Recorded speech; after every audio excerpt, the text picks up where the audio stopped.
জানিবে এমন কঠিন সময় দিয়েন দেখা নবী দয়া মায়া নবী সালাম আল্লাহ আল্লাহ আল্লাহ আল্লাহ আল্লাহ আল্লাহ আল্লাহ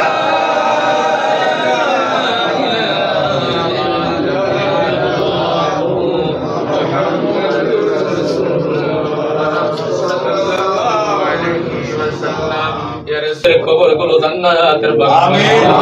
নানা নানি কাসুর কাস শ্বশুরের কথা উপলব্ধ করিয়া শাশুড়িরা করে তাদের কবরগুলো জান্নাতের বাগান বানায়।